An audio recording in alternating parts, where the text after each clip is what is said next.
사고 현장을 실시간으로 파악했던 시간이 언제입니까? 저희가 9시 19분에 YTN을 통해서 처음으로 그 인지를 하고 오늘 국정원도 그렇고 대통령 비서실도 그렇고 국가안보실도 그렇고 YTN 뉴스를 통해서 이 참사에 대해서 처음으로 접했다고 합니다.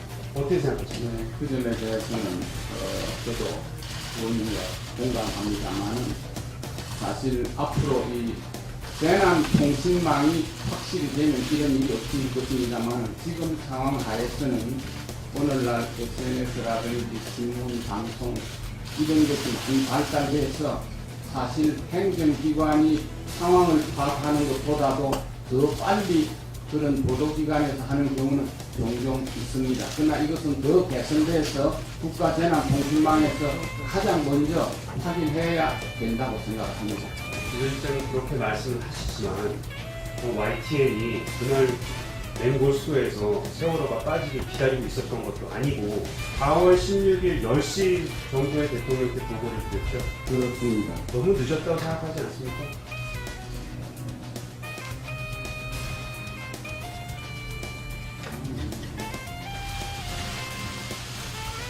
제1차장님이 보고하셔도 됩니다. 좀 제가 말씀을 드리겠습니다. 지금 말씀하신 대로 저희가 YTN을 9시 24분에 안보실에서 전 직원에게 이제 문자를 보냅니다. 그리고 10시에 서면으로 대통령께 보고를 합니다. 그 사이 40분 동안 우리 실장님께서는 어떤 조치를 취하고 계셨는지 좀 말씀을 좀 해주시죠. 그때는 그 대배기를 통해서 상황이 진행되는 걸 보고 또 우리 정부 비서실에서도 지금 진행 상황을 얘기해주고 있었습니다. 그리고 상황을 그냥 모니터링만 하고 있다가 10시에 일보를 정확하게 봤습니다. 네. 세월호 참사가 일어난 다음에 국민들이 이것도 국가냐 이런 비판에 젖은 한숨을 표현했습니다. 가장 큰 원인이 무엇이었다고 생각하십니까? 이러한 엄청난 사태가 난 것은 첫째는 가장 나중에 탈출해야 될 선장 선원들이 제일 먼저 탈출하고 직원들, 우리 선원들, 우리 승객들을 개선시키지 아니한 것이 첫째로 탐욕에 젖은 기업이 배를 잘못 고치고 병역을 개선시키고 그 다음에 우리 국가 공무원들의 여러 가지 해망과 예체가 있습니다. 오전 10시 15분에 대통령께서는 처음으로 이렇게 지시를 하셨다고 금방 보고를 주셨습니다. 단 한 명의 인명피해도 발생하지 않도록 할 것, 선내 객실 등을 철저히 확인하여 누락되는 인원이 없도록 할 것. 그러나 안타깝게도 이 10시 15분은 결과적으로 타임라인을 구성해서 보면은 사실상 거의 배가 완전히 뒤집어지기 직전의 상황. 이때 이런 지시를 하십니다. 사건 발생하던 시간에 어떤 일을 하고 계셨습니까? 저희가 그날 오전에 실무조정이라고 해서 NSC 실무회의 주셨죠? 그 자리에 누가 참석했습니까? 저희가 9시 조정이 한 25분이나 끝났습니다. 6시부터 시작했어요. 한 8시 반부터 시작했습니다. 예. 청와대 그 회의가 벌어지고 있는 상황에서 사건이 딱 벌어진 그 시각인데 그 자리에 계신 분 중에 어느 누구도 상황을 인지하지 못했습니까? 제가 말씀드렸다시피 저희가 9시 25분 정도 났고 그때 저희가 이제 문자를 받고 저는 바로 복귀를 해서 상황실에 들렸습니다. 24분에 문자를 받을 때까지는 전혀 모르셨다. 그렇죠. 저희가 몰랐죠. 회의를 8시 반부터 그 자체가 대한민국 국민들에게 참 안타까운 거라고 저는 생각합니다. 이후에 어떤 문제가 또 발생되더라도 이런 일이 재발되겠구나. 대한민국이 이런 나라구나라고 하는 것을 인지하는 것 같습니다. 기관장들만 있는 것이 아니라 그걸 도와주는 사람들이 다 있었을 텐데 그 사람들이 전혀 모르고 모든 사람들이 국정원을 포함해서 YTN을 통해서만 인지를 했다라고 하는 것에 대해서 일단 납득할 수 없을 뿐만 아니라 말도 안 되는 일이라고 생각합니다. 회의랑 누가는 관계가 없는 일입니다. 예. 인지를 하지 않았는데 지금 말씀하신 회의라는 것은 오전에 다 예정되는 부분이지 그때 누구 사고 나서 얘기하고 있는 부분이 아니기 때문에 지금 분명히 이렇게 하신 말씀이 제가 동의하기 어렵습니다. 예, 모였을 때 그 얘기들이 그러면 그 회의를 하고 있는데 북한이 핵을 쏴도 우리 회의 안건과 다르니까 뭐 그 논의로 안 넘어갈 겁니까? 회의 끝날 때까지 모르는 거 아니죠? 그렇게 말씀하시면 안 됩니다. 예.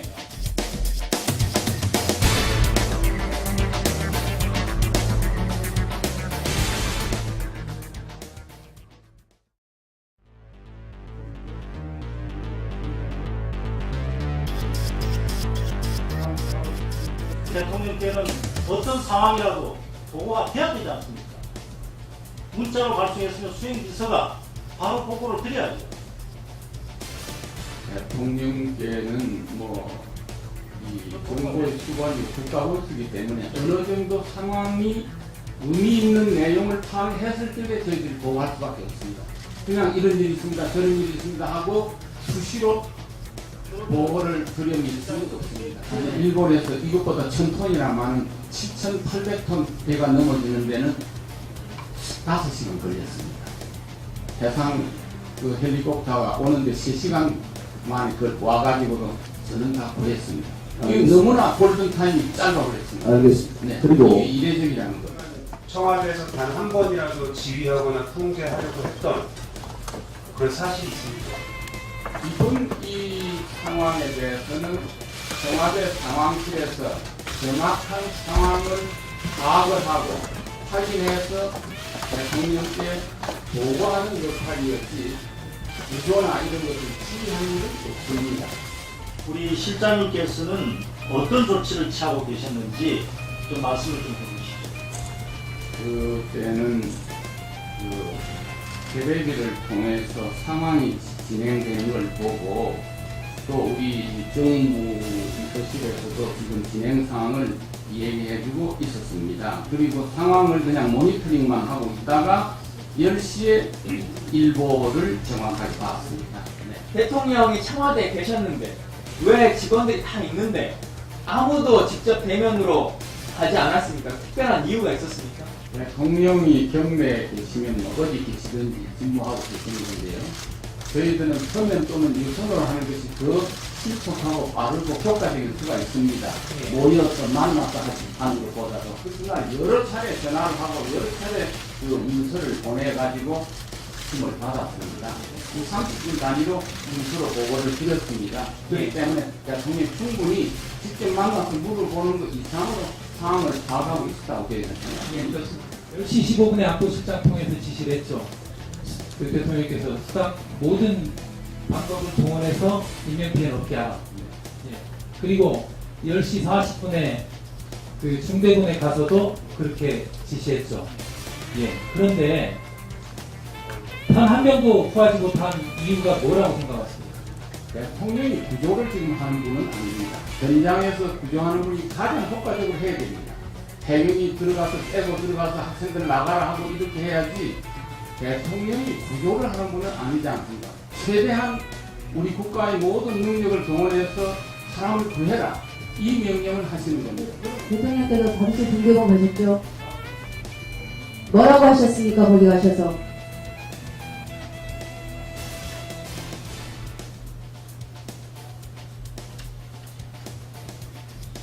구명조끼를 학생들은 입었다고 하는데 발견하기가 힘듭니까? 지금은 안행도 2차관 갇혀있기 때문에 구명조끼가 의미가 크게 없는 것 같습니다. 대통령 갇혀있어서요. 대통령은 5시 10분에 중대본에 가실 때까지 남아있는 승객 전원이 선실에 갇혀있다는 사실조차도 모르고 가셨습니다. 그런데 무슨 보고를 제대로 했다라는 겁니까? 제가 어제도 감사원에 얘기했는데 해경과 청와대 상황실과의 교신록에 보면요, 사람들은 모두 선실에 갇혀 있어서 바다에는 한 명도 보이지 않는다는 얘기가 수없이 나옵니다. 그런데 대통령한테 뭘 보고하셨길래 대통령 가셔가지고 이 말씀이요, 이번 세월호 전국에서 가장 국민을 쇼킹하게 한 얘기입니다. 대한민국 대통령은 300명이 넘는 사람들이 선실에 갇혀 있는데 그것도 모르고 있다. 그것도 사고 발생 7시간이 다릅니다. 어떻게 수백 명의 아이들이 물속에 있는데 대통령께서 단 한 번 회의를 소집하지 않을 수가 있습니까? 내 새끼라고 그렇게 하겠습니까? 내 새끼가 물속에 갇혀 있는데 어떻게 대통령이 그래가지고 하루 종일 회의를 안 합니까? 회의를 보고서만 받아보고 전화만 받으면 됩니까? 이게 나랍니까? 지금 대한민국이 상소 올리는 조선시대입니까? 비서실장님, 이러는 거 아닙니다. 이게 지금 잘하는 시스템이라고 여기 와서 그렇게 얘기하십니까? 김 의원님, 실장님, 저도 드릴 말씀이 있습니다. 들을 말씀 없으시고 실장님은 사직하셔야 됩니다. 즉각 물러나십시오. 김현미 의원님 못지않게 저도 이것보다 더 아픈 마음을 갖고 있습니다. 그렇습니까? 네, 물러나십시오. 결코 가볍게 보지 않습니다. 하시는 말씀이 가벼운 말씀이시. 이게 중하게 보는 말씀이십니까? 자, 정리해서 마무리했습니다.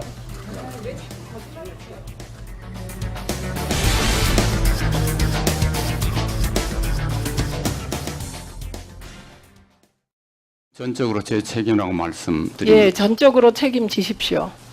거기 앉아 계시지 마세요. 세월호 국정조사특위 대통령 비서실 국가안보실 등의 기관 보고가 이뤄진 오늘 야당 의원들은 김기춘 대통령 비서실장에게 청와대의 부실한 초기 대처에 책임을 지고 사퇴하라고 요구했습니다. 또한 세월호 참사 당일 8시간 동안 청와대에서 대통령 대면 보고와 주재 회의가 이뤄지지 않은 점에 대해서도 야당 의원들의 질타가 이어졌습니다. 자, 10여 차례 유선 보고와 서면 보고를 했습니다. 그것이 효과적이고 잘 할 수 있는 방법이라고 말씀을 하셨죠, 비서실장님? 네. 그러면 앞으로도 국가 위기 상황이 발생하고 엄청난 사회 재난과 자연 재난이 일어났습니다. 그럼 똑같이 이렇게 하실 겁니까? 똑같이 서면 보고와 유선 보고로 대통령한테 보고하고 대통령이 어디 계신지 모릅니다라고 나와서 얘기하실 겁니까? 수백 명의 아이들이 물속에 있는데 대통령께서 단 한 번 회의를 소집하지 않을 수가 있습니까? 내 새끼라면 그렇게 하겠습니까? 내 새끼가 물속에 갇혀 있는데 어떻게 대통령이 돼가지고 하루 종일 회의를 안 합니까? 회의를. 흥분하지 마시고. 보고서만 받아보고 전화만 받으면 됩니까? 이게 나랍니까? 김현미 의원님 못지않게 저도 유족보다 더 아픈 마음을 갖고 있습니다. 그렇습니까? 네, 그럼 결코 물러나십시오. 가볍게 보지 않습니다. 컨트롤 타워로서 청와대 역할이 전무했다는 야당 의원들의 지적에 대해서 김기춘 실장은 청와대는 법적인 권한과 책임이 없으며 실제로도 지휘 역할에 나서지 않았다고 반박했습니다. 청와대 상황실에서 정확한 상황을 파악을 하고 확인해서 대통령께 보고하는 역할이었지 구조나 이런 것을 지휘한 일은 없습니다. 대통령 훈령 제318호 국가위기관리 기본지침, 이건 아직도 살아있는 지침입니까? 아닙니까? 살아있죠? 네, 네. 자, 살아있으면 첫 번째 보겠습니다. 국가안보실은 재난 분야 위기에 관한 정보, 상황의 종합 및 관리 업무를 수행한다. 이 말은 모든 재난에 대해서 모든 상황을 종합하고 관리, 다시 말해서 지휘 통제하는 것을 의미합니다. 틀립니까? 한편 이날 오전 세월호 가족 대책에는 수사 기소권을 가진 특별위원회에 유족들이 참여하는 4.16 특별법 제정을 정치권에 요구하며 특별법 논의를 위한 여야 가족의 3자 협의체 구성을 촉구했습니다. 오마이뉴스 곽승입니다.